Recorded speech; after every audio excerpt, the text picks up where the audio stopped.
So we have some few weeks for the ICAG examination, which means that if you are going to be writing the examination, it means you have decided and you are really studying. A couple of things that I just want to share with you in this video to help you make the decision. Number one is that make sure you register for only the papers that you have prepared for. Listen to me. This is not inshallah. This is not about, yeah, by the grace of God, I'm going to pass the exam. Yes, the grace of God is there. Yes, inshallah, God will help you. But you have to ask yourself, am I prepared? Have I been studying? Do I understand the topics? Have I been able to work with speed and accuracy? Am I in a position that I'm mentally, spiritually, and emotionally stable? Have I worked my way through the syllabus? What can I do to position myself to pass the examination? I say this always because sometimes people have a certain mindset about the ICA examination. Their mindset is that, oh, for the ICA examination, you just have to keep writing. You just have to keep writing. Even if you fail, just keep writing because you don't know you are going to pass. It's like you are living your life to chance. And that is not how the examination is. So you have to be conscious, you got to be mindful, and you have to be really deliberate about your decision as to which papers you're going to be preparing for the examination. So you want to register for only the papers that you have really prepared for, that you are seeing yourself that in the next few weeks before the exam, you are going to be in the position to ultimately pass the examination. That's one thing that I want you to understand. So as you watch this video, as you listen to this, ask yourself, which papers am I really prepared? Then I want to really chip this also in, because for those of you doing research, you are likely to go fail the exam again because of complacency. Because one of the things that I've seen over a decade in this game is that people who do research have that spirit of complacency, and that spirit of complacency can cause them to relax because they are like, hey, last semester I wrote the examination, I got 40. And they are like, oh, it was left with only 10. Or maybe they got 45 or they got 47. And they are like, oh, it was left with only 3. So in their mind, they just have to, do a little work. In their mind, they just have to do something small and boom, they will be able to pass the examination. But no, you are not graded based on your performance of last semester. The questions are going to be different. The structure of the examiner's approach is going to be different. The expectation of the examiner is going to be different. So it is not like, yeah, I got 40, so I was left with only 10, so I have to do something small, no, I will pass. No, you are starting again from scratch. And so if you are doing a research, what you want to do is to sit down and, interrogate yourself. Have a conversation with yourself and ask yourself, why did I fail the examination? What held me back? What prevented me from getting the 50 marks? Now, once you are able to answer some of these questions, then you now come to the syllabus. Okay, what are the things that I was strong in the previous examination died? What are the things that really prevented me from passing the examination? So maybe you're writing public sector accounting and finance, and you realize that in the exam hall, you had problems in relation to the conceptual framework for general purpose financial statement question, or there was a budgeting question that you were not really versed in, or there was a PIFA question that you couldn't deal with. So you need to find out, all right, then these are the topics that I had problem with. Then you need to also find yourself, which are the topics that you are really strong in, or what are the topics that am I strong in? So you need to ask yourself that question as well and analyze which of the topics you are strong in. That way you put yourself in the position to be able to go in there, write the exam with confidence, and most importantly, pass the examination. I say this always because it is something that you need to understand, that it's not just about, yeah, by the grace of God, you're going to pass the exam. No, you got to learn. You got to study.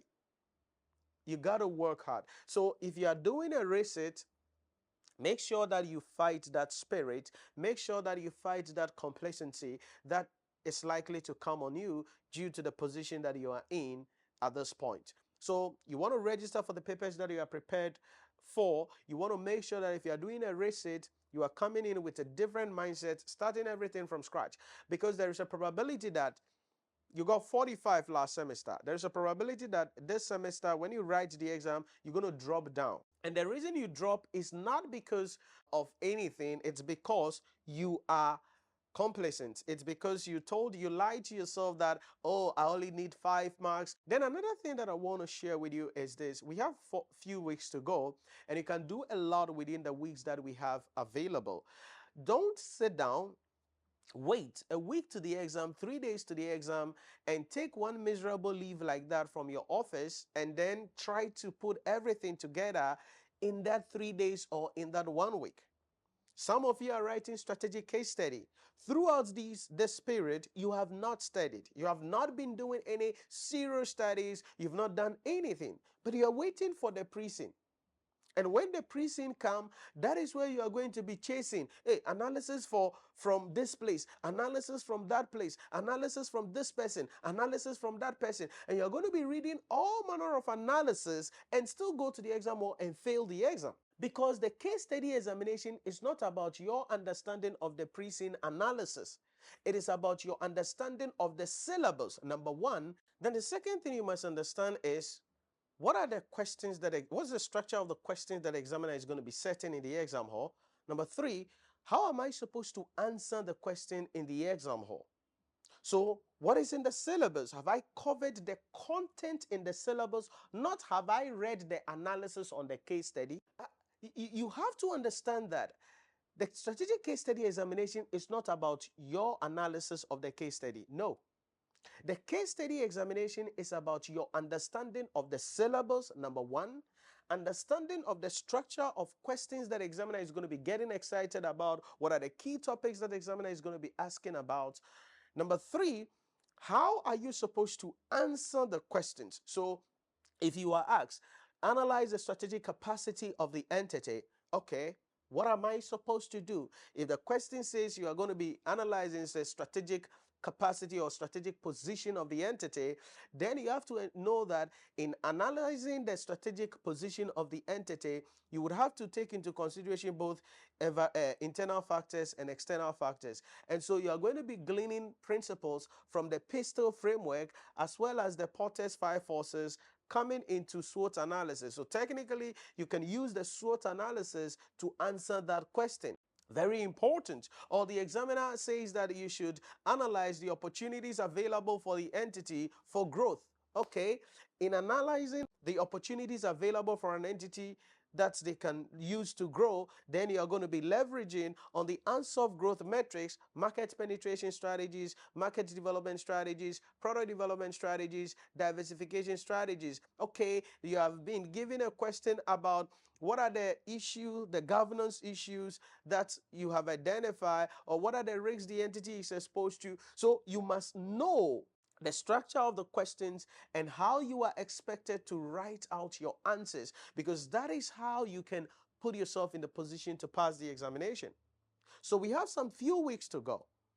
If you are going to be sitting for the exam, you want to increase your studies level. You don't want to sit down. It breaks my heart on the case study a lot.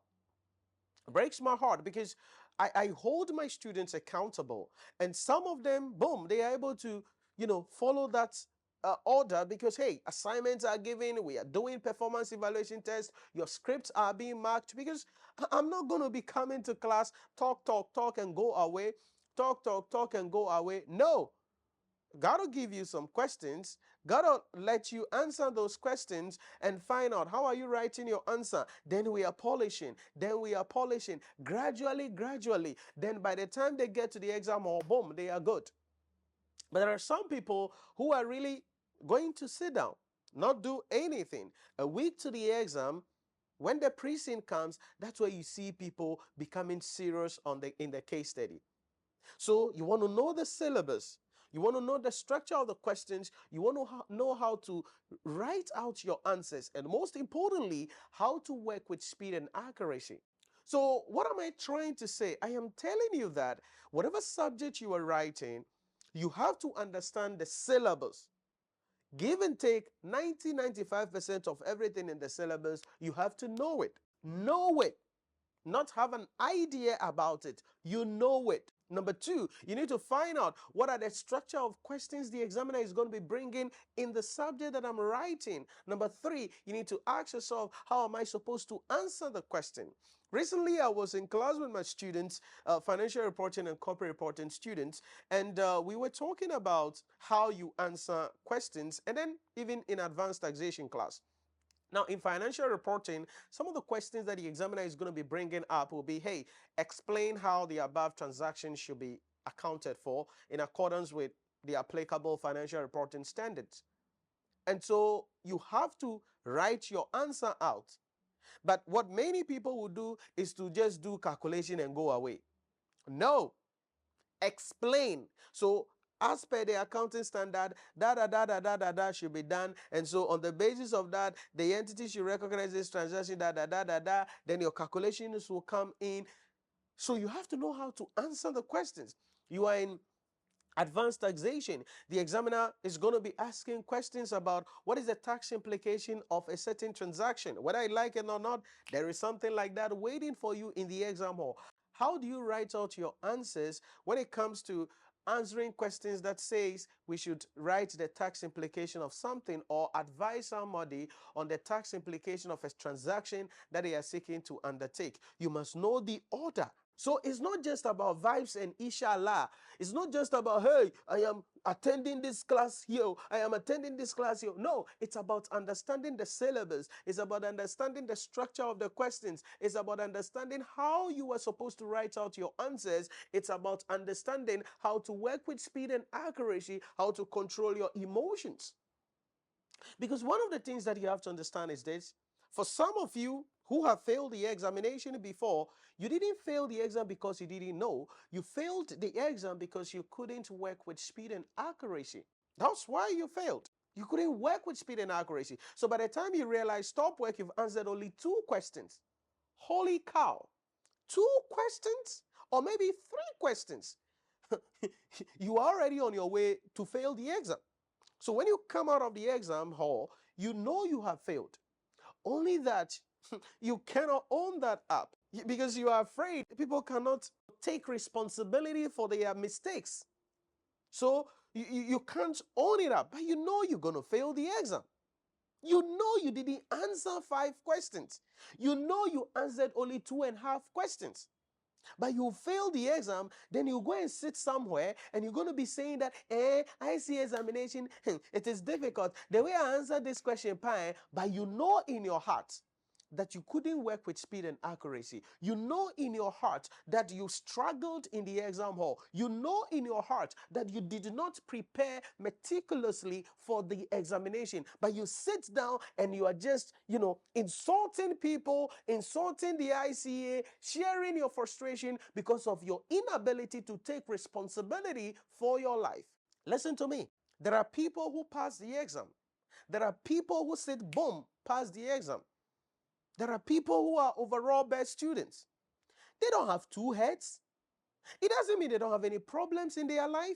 No, you got to be willing to go the extra mile. You got to be consistent. And most of you, your problem is that you have a lot of excuses at your disposal. You make a lot of excuses just so you can feel comfortable about your miserable life. But you cannot make excuses. If you have not achieved something before, you have to be willing to do what you have not done before. So you have to do what you have never done before so you can get there. But you are adopting the same strategy, the same approach. I don't careism, doing whatever the heck you like. Then you go to the exam hall, do whatever the heck you like. No, there are rules that you got to follow. There are rules and principles that you got to adhere to. So, if you're going to sit for the exam, all I'm saying is don't just go into the exam hall, vibes and inshallah. Yeah, the grace of God is good. Yes, the anointing of the Holy Spirit is great. But the Holy Spirit will not bring you something that you have never done before. All right? Don't stop disgracing God. Stop bringing shame to God. You got to study. You got to sit down.